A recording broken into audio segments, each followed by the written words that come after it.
प्यारे बच्चों, आप सभी का स्वागत है हमारे YouTube channel physics with Vikas sir में। आज हम लोग बेटा जिस कॉन्सेप्ट की शुरुआत करने वाले हैं वो चैप्टर सेकंड गॉस की प्रमेय के न्यूमेरिकल है। शुरुआत करने से पहले हम चाहेंगे कि यदि आपने अभी तक हमारे चैनल को सब्सक्राइब नहीं किया है तो कर लीजिएगा।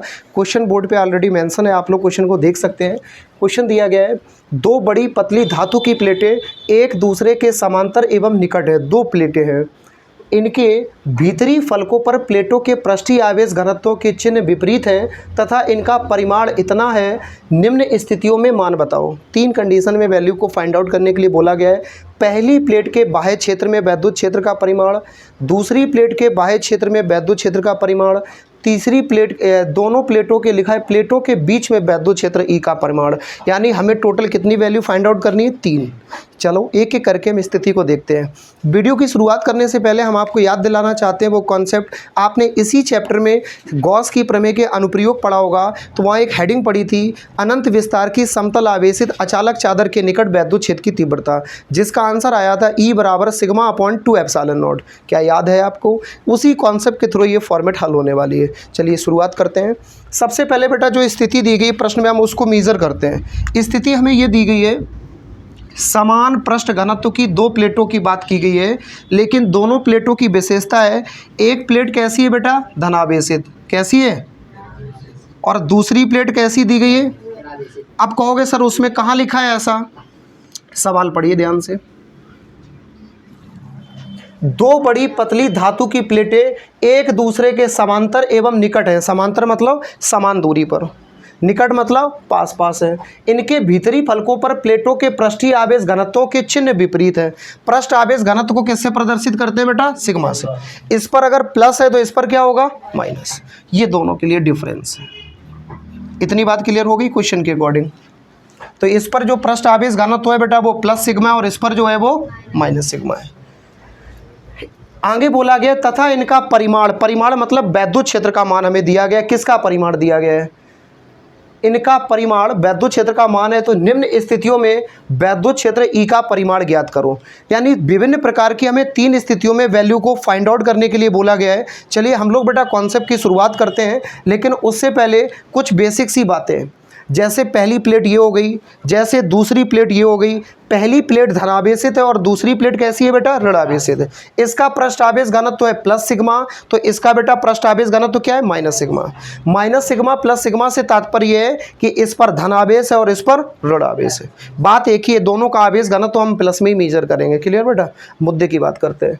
सबसे पहले निकालना है पहली प्लेट के बाह्य क्षेत्र में वैद्युत क्षेत्र। तो पहली प्लेट तो बेटा यही है और दूसरी ये है। इसके बाह्य क्षेत्र में तो हमने मान लिया कि यहाँ पे बेटा एक बिंदु कोई P है। क्या बिंदु है? P। इस बिंदु P पर इस प्लेट के कारण और इस प्लेट के कारण हमें परिणामी वैद्युत क्षेत्र की तीव्रता का मान ज्ञात करना है। तो सबसे पहले निकालेंगे पॉइंट नंबर 1 का आंसर हमें बेटा निकालना है। सबसे पहले तो लिखेंगे प्रथम प्लेट के बाईं ओर धनावेशित प्लेट के कारण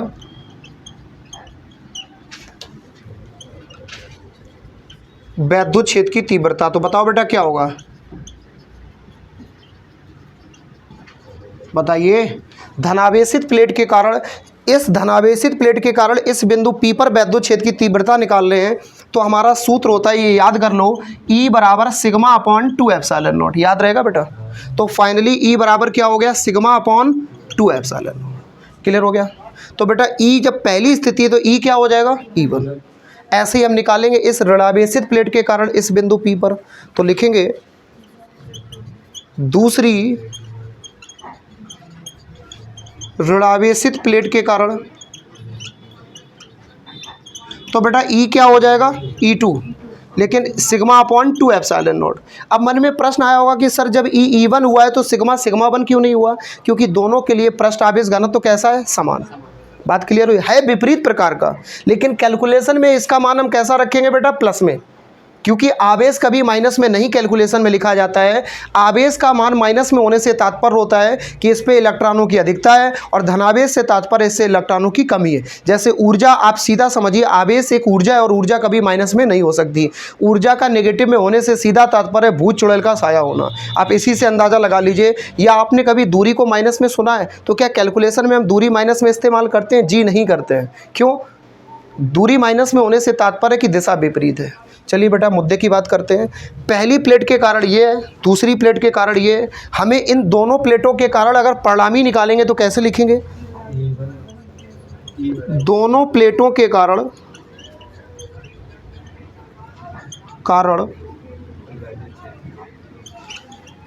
कुल वैद्युत क्षेत्र की तीव्रता कहाँ पे बेटा निकाल रहे हैं? कहाँ पे ज्ञात कर रहे हैं? बिंदु P पर। कहाँ पे ज्ञात कर रहे हैं? इसके लिए बेटा हमें दिशाएं पता होनी चाहिए। जबकि हमने रूल पढ़ा है धनावेश के कारण वैद्युत क्षेत्र की तीव्रता किसी भी बिंदु पर दूर के लिए होती है। कहाँ होती है? दूर की ओर। और ऋणावेश के कारण कहाँ होती है? पास की ओर। बताओ बेटा, इस बिंदु P पर पहली प्लेट के कारण जो वैद्युत क्षेत्र की तीव्रता है उसको हम क्या बोल रहे हैं? E1। इसकी दिशा बताओ कहाँ होगी? धनावेश के कारण दूर की ओर होती है। तो बेटा इस बिंदु P से दूर चलो, इस प्लेट से दूर जाना है, बिंदु P से चलो। क्या इधर चलेंगे? इधर चलेंगे। क्लियर है? इस दूसरी प्लेट के कारण वैद्युत क्षेत्र की तीव्रता को हमने क्या माना है बेटा? E2। इसके लिए दिशा कहाँ होगी? रूल याद रखो, धनावेश के कारण दूर की ओर और ऋणावेश के कारण पास की ओर। अब बताओ बेटा, इस बिंदु P से हमें दूसरी प्लेट की ओर चलना है तो किधर चलेंगे? पास की ओर जाना तो ऐसे ही तो चलेंगे, इधर ही तो चलेंगे। एक जा रहा है बेटा दूर की ओर और एक जा रहा है पास की ओर। अब आप बताओ, दोनों विपरीत हैं एक दूसरे के? जब विपरीत है तो परिणामी वैद्युत क्षेत्र की तीव्रता का सूत्र लगेगा E1 माइनस, घट जाएंगे दोनों। अगर दोनों की दिशाएं समान होती तो जुड़ जाते। तो फाइनली बेटा दोनों का मान रखो। E1 का मान sigma upon 2 epsilon not minus E2 का मान सिग्मा अपॉन 2 एप्सिलॉन। दोनों बेटा ये प्लस में है और ये माइनस में कट जाएगा। फाइनली परिणामी वैद्युत क्षेत्र की तीव्रता क्या आ गई बेटा? 0। कितनी आ गई? उम्मीद करते हैं बेटा पहली कॉन्सेप्ट क्लियर हो गई होगी। स्क्रीनशॉट ले लीजिए, इसके बाद सेकंड कॉन्सेप्ट पे चलते हैं। उम्मीद है बेटा आप लोगों ने स्क्रीनशॉट ले लिया होगा। अब हम लोग बेटा सेकंड पॉइंट की ओर चल रहे हैं। अब आप सोच रहे होंगे सर अभी तक बोर्ड आपने साफ़ नहीं किया, तो आपकी जानकारी के लिए बता देना चाहते हैं कि साफ़ करने की हमें आवश्यकता नहीं है। दूसरे पॉइंट में हमसे बोला गया है दूसरे प्लेट के बाह्य क्षेत्र में वैद्युत क्षेत्र। अभी बोला गया था बेटा प्रथम प्लेट के बाह्य क्षेत्र में, तो हमने प्रथम प्लेट के बाह्य क्षेत्र में एक बिंदु P माना। अब हम बेटा बोला है दूसरे प्लेट के बाह्य क्षेत्र में, तो दूसरी प्लेट तो ये है, इसका बाह्य क्षेत्र इधर ही होगा। अगर हम इधर मान लेंगे तो ये तो बीच में आ जाएगा। तो दूसरे प्लेट के लिए बाह्य क्षेत्र हमने मान लिया, यहाँ पर एक बिंदु P डैश है। क्या नाम है बेटा इसका? P dash. अब प्रथम प्लेट के कारण वैद्युत क्षेत्र की तीव्रता को हम क्या लिखेंगे बेटा? E1। दूसरी प्लेट के कारण वैद्युत क्षेत्र की तीव्रता को क्या लिखेंगे? E2। यही तो लिखेंगे। अब बेटा पहली प्लेट कैसी है? धनावेशित। इसके कारण वैद्युत क्षेत्र की तीव्रता किसी भी बिंदु पर कहाँ होती है बेटा? दूर की ओर। अब इस बिंदु P से दूर चलो, किधर चलोगे? बिंदु P से इधर आओगे तो पास हो गया, दूर किधर जाओगे? इधर। लॉजिक क्लियर हो गया? इस दूसरी प्लेट के कारण जो ऋणावेशित प्लेट है, इसके कारण बिंदु P पर वैद्युत क्षेत्र की तीव्रता की दिशा कहाँ होगी? P डैश पर, पास की ओर। तो ऋणावेश के लिए पास की ओर होती है, तो ये कहाँ हो गई? इधर। ये क्या हुआ? जो यहाँ हुआ, जो यहाँ हो रहा है समान है। इसमें भी दोनों की दिशाएं विपरीत है और इसमें भी दोनों की दिशाएं विपरीत। लॉजिक क्लियर हो रहा है कि इस प्लेट के कारण परिणामी वैद्युत क्षेत्र की तीव्रता तो वही है E1, इसके कारण भी वही है E2, लेकिन दोनों की दिशाएं कैसी हैं बेटा? विपरीत। यहाँ भी विपरीत थी। तो दूसरी प्लेट के बाहरी ओर जो हमने बिंदु P डैश माना है, यहाँ भी परिणामी वैद्युत क्षेत्र की तीव्रता कितनी निकलेगी? 0। कितनी निकलेगी? चलो देखते हैं कैसे। लिखा है प्रथम प्लेट के बाईं ओर। अब की बार हम लिख देते हैं बेटा दूसरी प्लेट के दाईं ओर। कहाँ लिख देते हैं बेटा? दूसरी प्लेट के दाईं ओर धनावेशित प्लेट के कारण वैद्युत क्षेत्र की तीव्रता। इस दूसरी प्लेट के दाईं ओर इस पहली प्लेट के कारण यहाँ वैद्युत क्षेत्र की तीव्रता कितनी होगी? फिर से इतनी होगी। अब फिर दूसरी ऋणावेशित प्लेट के कारण कितनी होगी? फिर से इतनी होगी। लेकिन दोनों का जब परिणामी निकालेंगे फिर से दोनों की दिशाएं विपरीत है, तो E1 माइनस E2 होगा और फाइनली कट के आ जाएगा इतना। बात क्लियर हो गई? उम्मीद करते हैं बेटा ये कॉन्सेप्ट क्लियर हो गई होगी। इसका स्क्रीनशॉट ले लीजिए, हम लोग फिर थर्ड पॉइंट पे चलते हैं।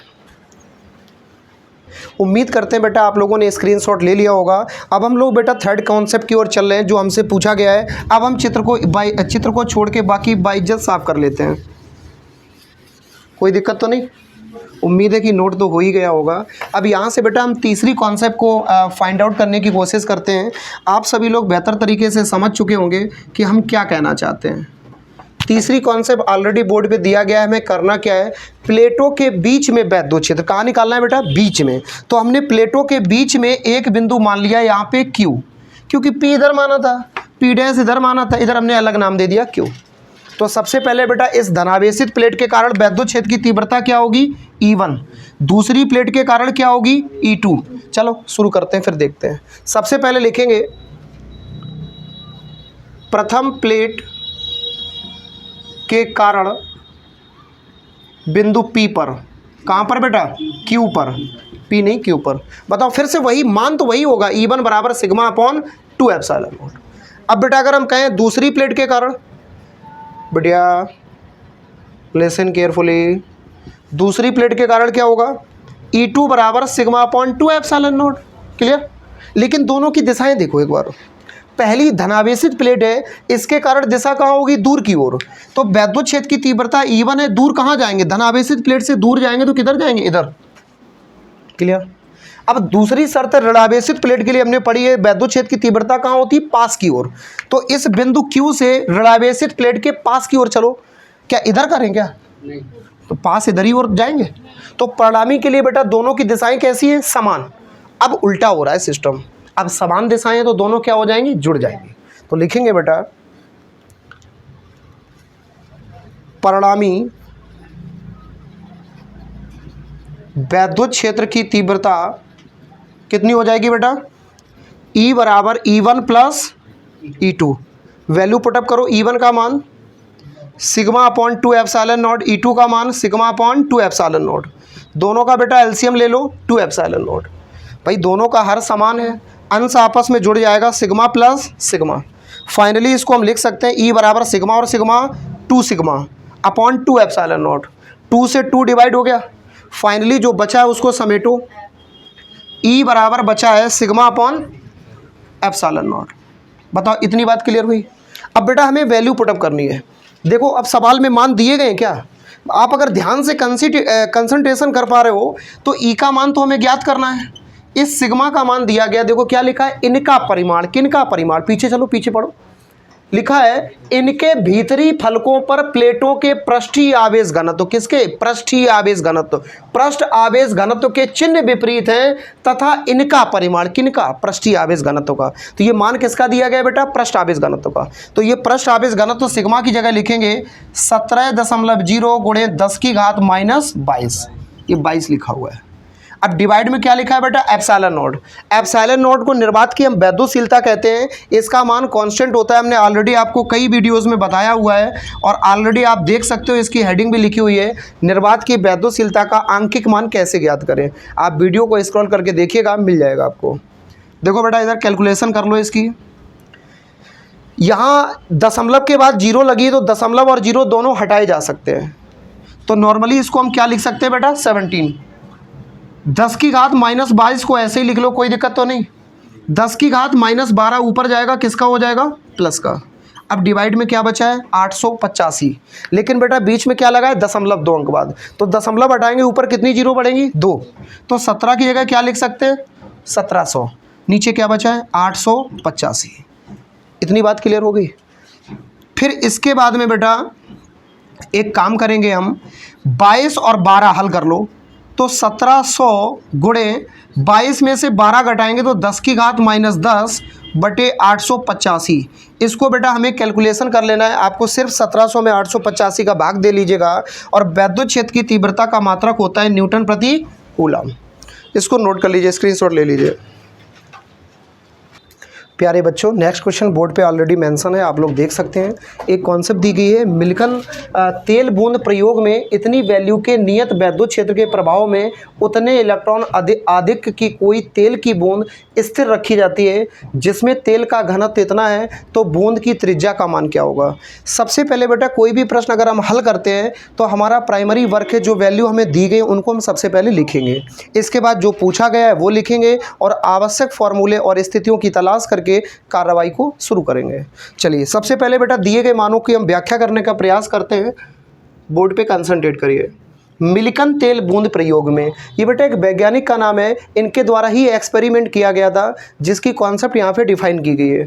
इतने न्यूटन प्रति कूलाम के नियत वैद्युत क्षेत्र का मान दिया गया और मात्रक भी देख लीजिए, न्यूटन प्रति कूलाम लिखा है, तो बेटा ये किसका मान है, ई का। किसका है, 2.55 इंटू 10⁴ न्यूटन प्रति कूलम के वैद्युत के प्रभाव में 12 इलेक्ट्रॉन। बेटा ये 12 इलेक्ट्रॉन क्या है, इलेक्ट्रॉनों की संख्या कितनी है बेटा, 12 अधिक की कोई तेल की बूंद स्थिर रखी जाती है। कोई तेल की बूंद हवा में रुकी हुई है, हाउ इट इज पॉसिबल, ध्यान रखिएगा। जिसमें तेल का घनत्व को बेटा हम डेंसिटी के नाम से भी जानते हैं, इसको हम रो से या डी से प्रदर्शित कर सकते हैं। तो यहाँ पे बेटा हम घनत्व को किससे प्रदर्शित कर रहे हैं, रो से। ये वही है जिसको इंग्लिश में अगर लिखें तो RH और हिंदी में अगर लिखें तो रो इस प्रकार से लिख सकते हैं। इसका मान दिया गया 1.26 इंटू 10⁻³ किलोग्राम प्रति मीटर क्यूब। तो बूंद की त्रिज्या का मान क्या होगा, त्रिज्या मतलब बेटा रेडियस, इस R का मान हमसे पूछा गया है। सबसे पहले अगर हम प्रश्न की स्थिति को भांपने की कोशिश करें, आप एक बात बताइए, ये वस्तु स्थिर कब यहाँ रह सकती है, क्योंकि आपको पता है कि गुरुत्वीय बल नीचे की ओर लगेगा। एक बल नीचे की ओर लग रहा है जो F = mg आपने पढ़ा होगा, तो नीचे की ओर लग रहा है। अब ये स्थिर यहाँ पे है तो किस केस में कि इसको हम ऊपर की ओर खींचे हुए हैं, इसको हम कहाँ खींचे हुए हैं, ऊपर की ओर। अब भाई ऊपर से पकड़े हुए तभी तो ये रुका हुआ, नहीं तो नीचे आ गया, देखो आ गया नीचे। यानी सीधी सी बात है, अगर ये मार्कर भी ऊपर रुका हुआ है तो हम इसको ऊपर पकड़े हुए इसीलिए रुका हुआ है। तो हम बेटा कहना ये चाहते हैं कि वैद्युत क्षेत्र में अगर तेल की बूंद स्थिर है तो इसका मतलब इसमें एक ऊपर की ओर बल लग रहा है और एक नीचे की ओर बल लग रहा है। नीचे की ओर तो सदैव बल लगता है, ऊपर की ओर जो बल लग रहा है तो वो किसके कारण लग रहा होगा, वैद्युत क्षेत्र के कारण। किसके कारण लग रहा होगा, वैद्युत क्षेत्र के कारण। तो यहाँ पे हम एक स्थिति बना लेते हैं, जैसे हमने मान लिया बेटा ये एक तेल की बूंद है जो स्थिर अवस्था में है, लेकिन यह स्थिर अवस्था में तभी हो सकती है जब यहाँ पे क्या हो बेटा, इसके पास में वैद्युत क्षेत्र क्या हो। तो इसको हमने मान लिया जो तेल की बूंद है वो ऋणावेशित है।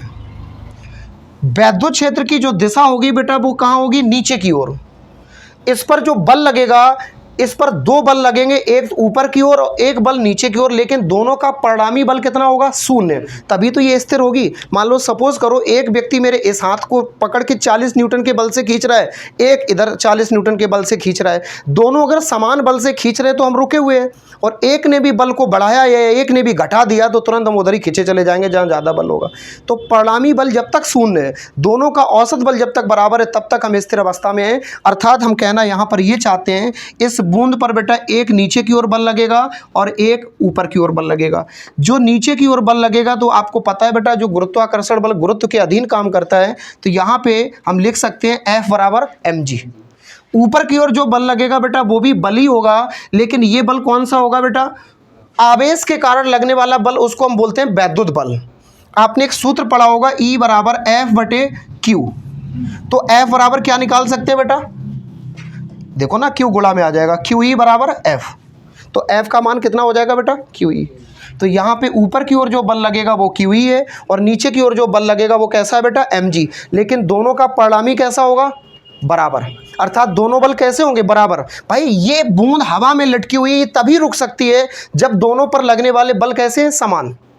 वरना ये ज़्यादा तो नीचे खिंचाएगी, ये ज़्यादा तो ऊपर चली जाएगी। स्थिर तो तभी होगी जब दोनों पर बल समान लगेगा। तो बेटा हम यहाँ पे कह सकते हैं कि इस तेल की बूंद पर दो परिणामी बल कैसे काम करते हैं, समान रूप से। तो लिखेंगे बूंद पर परिणामी बल समान है, तो अर्थात दोनों बल एक दूसरे के बराबर है, तो हम कह सकते हैं बेटा QE = mg या mg = QE। तो लिख सकते हैं QE = mg। यहाँ पे Q का मतलब आवेश से है, E का मतलब विद्युत क्षेत्र से है, M का मतलब इस तेल की बूंद के द्रव्यमान से है, और G का मान बच्चा बच्चा जानता है, गुरुत्वीय त्वरण 9.8 मीटर प्रति सेकंड स्क्वायर पड़ा है। फिर से सुनिए, क्या आवेश का मान दिया गया है? ना। क्या E का मान दिया गया है? हाँ, देखो ना। M का मान दिया गया है? ना। G का मान दिया गया है? हाँ, दिया नहीं गया है। बच्चा बच्चा जानता है G का मान। अगर हम निकालना चाहें तो यहाँ से बेटा G का मान लिख सकते हैं 9.8 मीटर प्रति सेकेंड स्क्वायर। और 9th में आपको टीचर ने सिखाया होगा कि आवश्यकता पड़ने पर कैलकुलेशन को इजी बनाने के लिए 9.8 को हम 10 भी लिख सकते हैं, पता है ना। आगे बढ़ते हैं। अब बेटा जो मान नहीं पता उनका रूप बदल बदल के लिखना है। जैसे आवेश का मान हमें नहीं दिया गया बल्कि n का मान दिया गया है, तो एक सूत्र लगा सकते हैं Q बराबर n इंटू ई। यहाँ पे बेटा m का मान नहीं दिया गया है, लेकिन हम एक सूत्र लगा सकते हैं, m का मतलब है बूंद का द्रव्यमान। तो द्रव्यमान के लिए बेटा एक सूत्र आपने पढ़ा होगा, बूंद के द्रव्यमान के लिए लिख सकते हैं, बूंद का जो द्रव्यमान होगा वो जो m है वो किसके बराबर होगा बेटा? आयतन गुणे घनत्व। तो पढ़ा है कि नहीं पढ़ा है बेटा? मान रखो, आयतन कितना होता है? बूंद का आयतन होगा 4/3 पाई आर क्यूब, और घनत्व तो क्या है बेटा? उसकी डेंसिटी। घनत्व को हम किससे प्रदर्शित कर सकते हैं? रो से। अब बेटा ये दोनों मान यहाँ एडजस्ट कर दें, अंतिम रूप से हमें फॉर्मूला मिल जाएगा। यानी कि इस Q की जगह पे Q का मान दिया नहीं गया है, इसलिए Q को हम क्या लिख सकते हैं बेटा? NE। इसका रूप बदल के लिख सकते हैं N इंटू ई। अब कहोगे सर N का मान है? हाँ है। अब कहोगे सर E का मान? E का मान भी बच्चा बच्चा जानता है, E is a constant value, 1.6 into 10⁻⁻19 coulomb.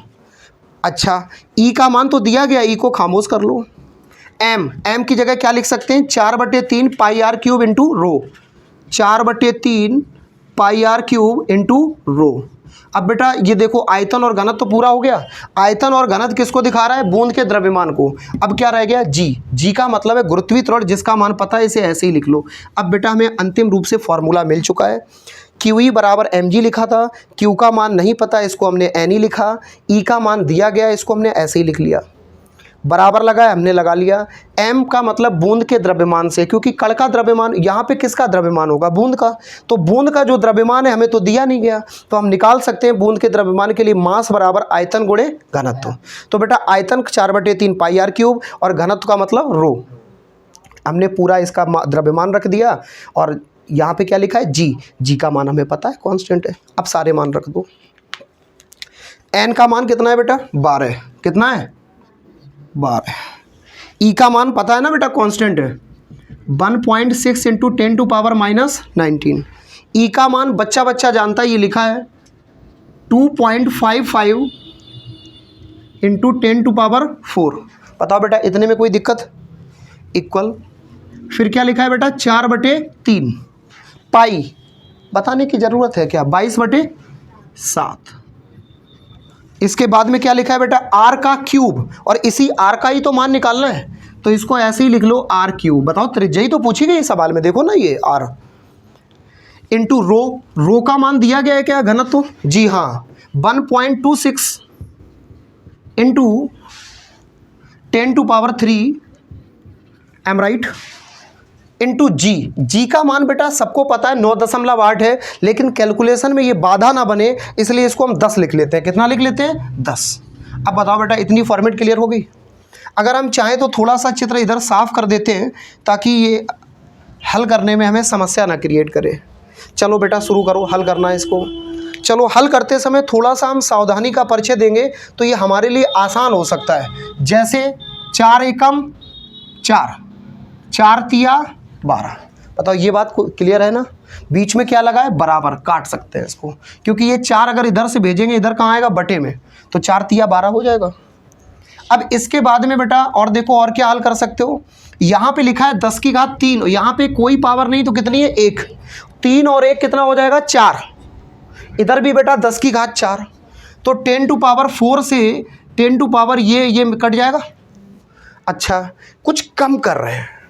इसके बाद में बेटा इसको अब इज्जत से लिख लो, 3 को 3 लिख लो, 1.6 को लिख सकते हैं 16/10, दशमलव हटाया जीरो बढ़ गई, इंटू 10⁻⁻19, 2.55 को लिख सकते हैं 255/100, कोई दिक्कत तो नहीं बेटा, दशमलव हटाया 2 जीरो बढ़ गई, बराबर यहाँ पे क्या बचा है बेटा 1/3, बताओ गुणे 22/7 गुणे r³ गुणे बेटा ये लिखा है 1.26, क्या लिखा है 1.26, इस 1.26 को लिख सकते हैं 126/100। अब बताओ इतनी बातें क्लियर हो गई बेटा। अब अगर आप ध्यान से देख पा रहे होगे तो ये सब 100 इधर बटे में 100 इधर बटे में कट जाएगा। चलो जो बचा है उसको 16 का 3 में गुणा करो, 48 गुणे ये बेटा 10 बटे में है अभी जिंदा, लिख लो 48/10, ये क्या लिखा है 10⁻−19 गुणे 255 बराबर 22 एकम 22, 7 तिया 21 गुणे r³ गुणे 126। अब बेटा इतनी कैलकुलेशन बची हुई है, इसको हमें कैलकुलेट करना है। एक काम बताइए, इस 10 को हम ऊपर ले जाएंगे, ये किसका हो जाएगा माइनस का, क्योंकि इस पे नीचे पावर कितनी है +1 और ऊपर -19 पहले से -19 और 1 20, 48 गुणे 10⁻−20 हो जाएगा गुणे 255। बेटा ये सारे मान ध्यान से देखना, अभी ऐसे ही लिख लो 22/21 गुणे r³ गुणे 126। हाँ बेटा बताओ, 6 एकम 6, 6 दूनी 12, 21 एकम 21, 21 छिक्का 126, पक्का 6 एकम 6 और 6 दूनी 12, सही है बेटा, कट गया। अब यहाँ पे कितना है बेटा 6। अब देखो इसको 48 गुणे 10⁻−20 गुणे 255, ये बेटा यो मल्टीप्लाई में नीचे आएगा डिवाइड में आ जाएगा, तो इसको हम डिवाइड में लेके आएंगे 22 गुणे 6 इक्वल में क्या लिखा है बेटा r³, ऐसे ही तो बचा है जो इधर ऊपर मल्टीप्लाई में नीचे आ गया डिवाइड में। इसको हल करो, इसको बेटा हम काटने के लिए काटो, 6 एकम 6 और 8 छंग 48, ऊपर कितना बचा बेटा 8, यानी 8 गुणे 255 गुणे 10⁻−20 इज डिवाइडेड बाई 22 इक्वल में क्या लिखा है बेटा r³। इसे काटो, 2 से काटो, यहाँ पे क्या बचेगा, एक काम करो बेटा, काम क्या करो एक्चुअली इधर घनमूल है, r का घनमूल लेना है, काट लो पहले, 2 से काटो, 2 चौको 8, यहाँ कितना बचा 11, 4 गुणे 255 गुणे 10⁻−20 अपॉन में 11 इक्वल r³। बेटा r का मान निकालने के लिए इसका हमें घनमूल लेना पड़ेगा, आप घनमूल लेके हल कर लीजिएगा। उम्मीद है आपको बेटा वीडियो पसंद आया होगा। कृपया वीडियो को लाइक करें और चैनल को सब्सक्राइब करें। क्लास 12th के संबंधित छात्रों के साथ वीडियो को अधिक से अधिक शेयर करें।